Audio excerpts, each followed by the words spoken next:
नमस्कार, स्वागत है आपका बिहार समाचार में। इस वीडियो में हम बात करेंगे बिहार की अब तक की सभी बड़ी खबरों के बारे में। सभी खबरें आपके काम की और सेलेक्टेड हैं। तो आज की बड़ी खबरों पर बात करने से पहले आपसे एक छोटी सी अनुरोध है कि इस वीडियो को एक प्यारा सा लाइक अवश्य कर दीजिएगा। आपका एक लाइक करना ही हमारी मेहनत का फल होता है।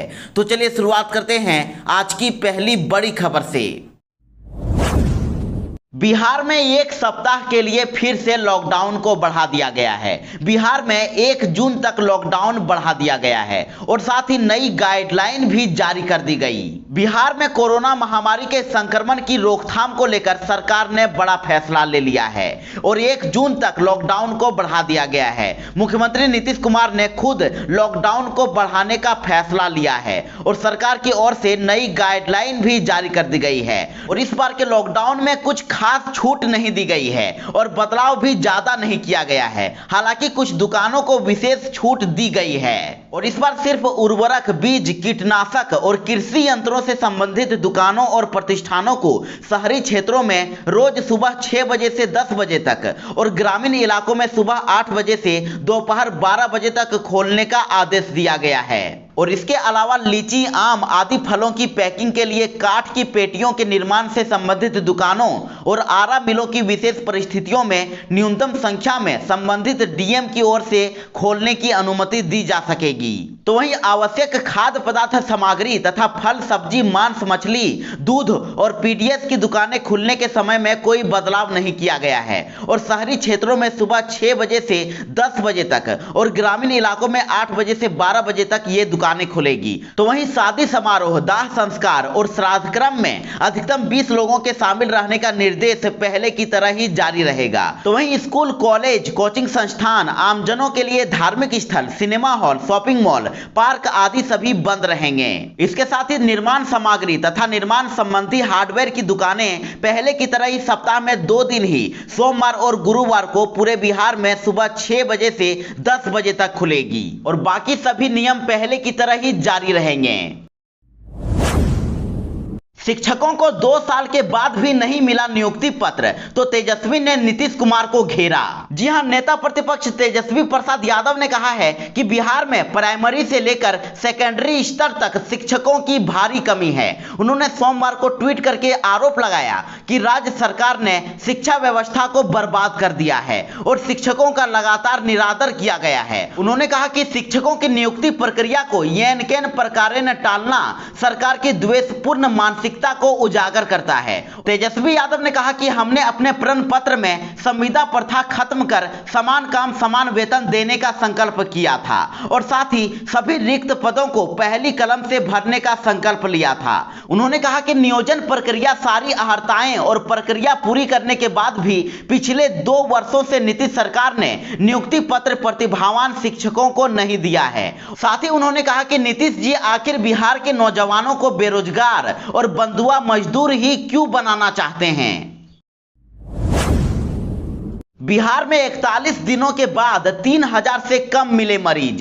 24 घंटों में 2844 नए संक्रमितों की हुई पुष्टि। जहां स्वास्थ्य विभाग द्वारा जारी ताजा आंकड़े के मुताबिक बीते 24 घंटों के अंदर 1,28,033 सैंपलों की जांच की गई है और जिसमें से मात्र 2844 नए संक्रमित मिले हैं। तो वहीं 24 घंटों के अंदर 5500 संक्रमित इलाज के बाद ठीक हो गए हैं, जबकि 93 संक्रमितों की मौत हो गई है। और बिहार में एक्टिव मरीजों की संख्या की बात करें तो बिहार में अभी 37,942 एक्टिव मरीज हैं जिनका इलाज अभी भी चल रहा है। तो वहीं बीते 24 घंटों में मिले नए कोरोना संक्रमितों की संख्या की बात करें तो पटना में सबसे ज्यादा 490 कोरोना संक्रमितों की पहचान की गई है। इसके अलावा अररिया में 90, औरंगाबाद में 124, बेगूसराय में 141, भागलपुर में 79, पूर्वी चंपारण में 83, गया में 139, गोपालगंज में 75, कटिहार में 132, मुंगेर में 75, मुजफ्फरपुर में 92, नालंदा में 94, पूर्णिया में 56, समस्तीपुर में 201, शिवहर में 50, सिवान में 56, सुपौल में 94, वैशाली में 80 तथा पश्चिमी चंपारण में 104 नए कोरोना संक्रमितों की पहचान की गई है तथा बाकी अन्य जिलों में 50 से कम संक्रमण के मामले सामने आए हैं। बिहार में कोरोना वायरस के साथ ये ब्लैक फंगस ने भी कोहराम मचा के रख दिया है। आज मिले हैं 90 और नए मामले। जी हां, बीते 24 घंटों के अंदर पटना में ब्लैक फंगस के 90 नए मरीजों की पहचान की गई है और इनमें से 20 मरीजों को भर्ती करा दिया गया है। और इस तरह अब पूरे बिहार में ब्लैक फंगस के कुल मरीजों की संख्या 297 हो गई है।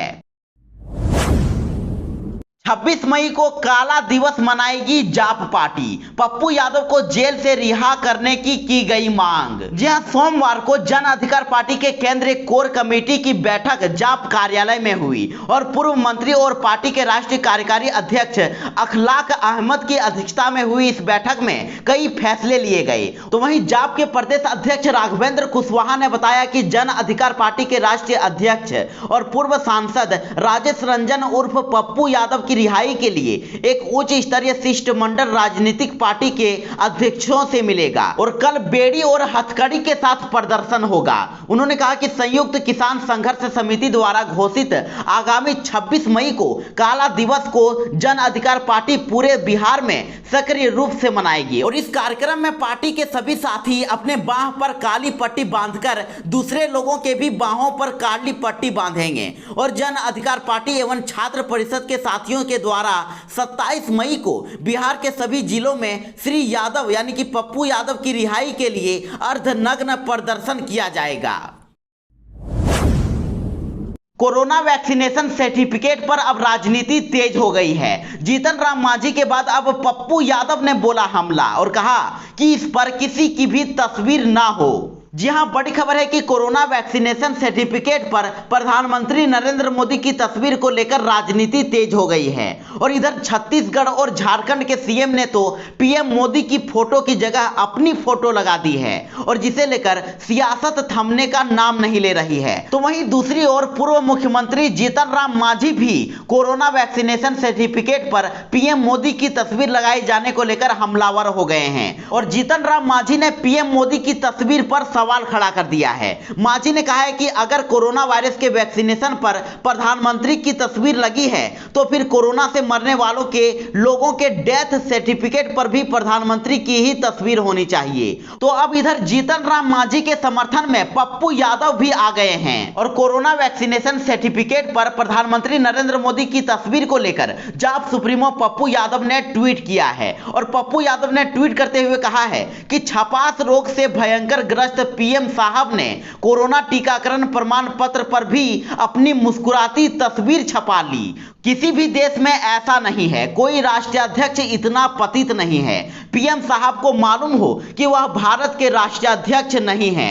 वैसे पूर्व सीएम मांझी ने ठीक ही कहा कि इस पर किसी की भी तस्वीर नहीं हो और कहा कि अगर तस्वीर ही हो तो राष्ट्रपति की हो और बात सही है, पीएम के साथ तो राज्य के सीएम की ही तस्वीर होनी चाहिए। आखिर संघ व्यवस्था में मुख्यमंत्री प्रधानमंत्री के सहयोगी होते हैं, उनके मातहत नहीं होते और यह कब समझेंगे नरेंद्र मोदी जी।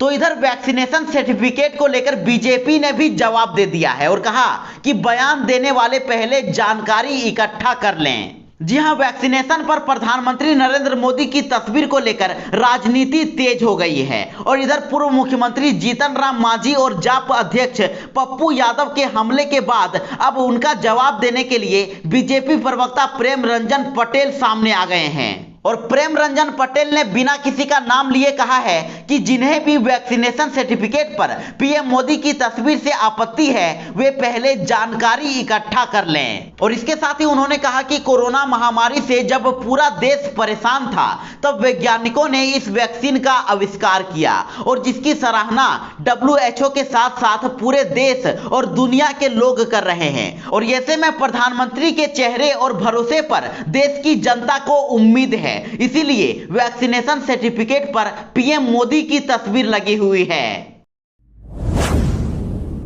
कोरोना वायरस के बाद आई एक और नई आफत। ब्लैक और व्हाइट फंगस के बाद अब येलो फंगस की भी हुई एंट्री। पहला केस मिलने से मचा हड़कंप। जी हां, देश पहले से ही कोरोना संकट से जूझ रहा था और उसके बाद ब्लैक और व्हाइट फंगस के मरीजों ने लोगों में दहशत पैदा कर दिया। और इतना ही कम नहीं था, अब एक और नई आफत ने देश में दस्तक दे दी है। उत्तर प्रदेश के गाजियाबाद में अजीब मामला सामने आया है। यहाँ एक मरीज में ब्लैक फंगस के साथ साथ व्हाइट फंगस और येलो फंगस भी मिला है। और गाजियाबाद के जिस अस्पताल में यह मामला सामने आया है वहां व्हाइट फंगस के ही 7 केस सामने आ चुके हैं। और हिस्टोपैथोलॉजी रिपोर्ट के आधार पर मरीजों में सफेद फंगस और एक मरीज में येलो फंगस की पुष्टि हुई है। हालांकि फिलहाल स्वास्थ्य विभाग के किसी अधिकारी के द्वारा भी इसकी पुष्टि नहीं की गई है। लेकिन जिस तरह से फंगस के स्पेशलिस्ट के द्वारा यह घोषणा की गई है तो निश्चित तौर पर यह माना जा सकता है कि अब 3 तरीके का फंगस यहाँ के लोगों को अपनी चपेट में ले रहा है। वैक्सीनेशन के लिए नियम में हुआ बदलाव। 18+ वालों के लिए अब ऑनलाइन अपॉइंटमेंट जरूरी नहीं, अब वैक्सीन सेंटर पर ही होगा रजिस्ट्रेशन। जी हां, वैक्सीनेशन के नियमों में सरकार ने बदलाव किया है और इस बदलाव से 18+ एज ग्रुप के लोगों को राहत मिलेगी। अब 18 से 44 साल उम्र वाले लोगों को अब ऑनलाइन अपॉइंटमेंट लेने की आवश्यकता नहीं है। और सरकार ने जो नियम बनाए हैं उसके मुताबिक ये लोग अब सीधे वैक्सीनेशन सेंटर पर जाकर अपना रजिस्ट्रेशन करवा सकेंगे और वैक्सीनेशन के लिए अपॉइंटमेंट ले सकेंगे। यह सुविधा सिर्फ सरकारी वैक्सीनेशन सेंटर पर ही दी जाएगी। और अब ऐसे में किसी भी सरकारी सेंटर पर जाकर सीधे अपना रजिस्ट्रेशन कराया जा सकेगा। और इसको लेकर केंद्र सरकार ने सभी राज्यों को नोटिफिकेशन भेज दिया है और ऑन साइट रजिस्ट्रेशन की सुविधा शुरू करने को कहा है। लेकिन अब यह राज्य सरकार पर है कि वे अपने राज्य में यह सुविधा शुरू करते हैं या नहीं। बिहार में आज से दिखेगा यास तूफान का असर। तेज आंधी के साथ होगी भारी बारिश। बिहार में येलो अलर्ट के साथ ऑरेंज अलर्ट भी हुआ जारी। जी हां, यास तूफान को लेकर बिहार में अलर्ट जारी कर दिया गया है और यास तूफान को लेकर बिहार में 25 से 30 मई तक भारी बारिश हो सकती है। और इधर भारत मौसम विज्ञान विभाग ने भी यास को लेकर बिहार को अलर्ट कर दिया है। तो वहीं पटना मौसम विज्ञान केंद्र ने बताया है कि तूफान का असर दक्षिण मध्य और पूर्वी बिहार में ज्यादा पड़ सकता है और 27 और 28 मई को दक्षिण व पूर्वी बिहार के साथ साथ उत्तर पूर्वी बिहार पर भी तूफान का भारी प्रभाव पड़ेगा। और बिहार के कई जिलों में 25 से 30 मई के बीच मूसलाधार बारिश की आशंका है। साथ ही तूफान के दौरान बिहार में गरज के साथ तेज आंधी भी चलेगी और बारिश के साथ ही वज्रपात की भी आशंका है। तूफान की वजह से पेड़ उखड़ सकते हैं, बिजली वितरण व्यवस्था प्रभावित हो सकती है, राज्य के निचले भागों में जल जमाव भी हो सकता है और कम विजिबिलिटी की वजह से कुछ हद तक विमानों के परिचालन में भी बाधा उत्पन्न हो सकती है। सीएम नीतीश कुमार ने कर दिया बड़ा ऐलान। सीएम नीतीश कुमार ने अधिकारियों को दिया निर्देश और कहा कि कोरोना से मरने वालों की जानकारी जुटाकर बांटें 4 लाख मुआवजा। जी हां, मुख्यमंत्री नीतीश कुमार ने जिलाधिकारियों को निर्देश दे दिया है कि कोरोना संक्रमण से जिनकी मृत्यु हुई है उनकी पूरी जानकारी जुटाएं और उनके परिजनों को अनुग्रह राशि उपलब्ध कराएं। उन्होंने कहा कि कोरोना से मरने वालों के आश्रितों को मुख्यमंत्री राहत कोष से 4 लाख रुपए दिए जा रहे हैं। और इसके साथ ही मुख्यमंत्री ने सोमवार को वीडियो कॉन्फ्रेंसिंग से आपदा प्रबंधन समूह की बैठक की और कोरोना संक्रमण की स्थिति की जानकारी ली। उन्होंने कहा कि कोरोना संक्रमण की प्रतिदिन की जानकारी हम लेते हैं और उसके आधार पर ही स्वास्थ्य विभाग और संबंधित अधिकारियों को निर्देश भी दिया जाता है। उन्होंने कहा कि संक्रमण से बचाव के लिए हम लोग हर जरूरी कदम उठा रहे हैं। स्वास्थ्य मंत्री मंगल पांडे ने दे दिया बड़ा बयान। कहा कि बिहार नहीं खरीदेगा कोविड वैक्सीन। देश भर में 1 मई से 18 से 45 वर्ष के बीच के लोगों को वैक्सीन लगाए जाने का अभियान शुरू हो चुका है और इसी बीच कई राज्यों ने 18 से 45 वर्ष के लोगों के लिए वैक्सीन की कमी होने के बाद ग्लोबल टेंडर्स मंगाई है। लेकिन बिहार की नीतीश सरकार ने इसके खिलाफ फैसला ले लिया है और राज्य के स्वास्थ्य मंत्री मंगल पांडे ने संकेत देते हुए कहा है कि बिहार में कोविड वैक्सीन की खरीदारी की कोई आवश्यकता नहीं है। एनडीटीवी से बात करते हुए मंगल पांडे ने कहा कि देख लीजिए अन्य राज्यों ने वैश्विक निविदाएं कैसे जारी की और उसके क्या परिणाम निकले। स्वास्थ्य मंत्री ने बताया कि हमें 1 करोड़ 1 लाख टीके मिले हैं और रविवार तक 98 लाख लोगों को टीका लगाया जा चुका है।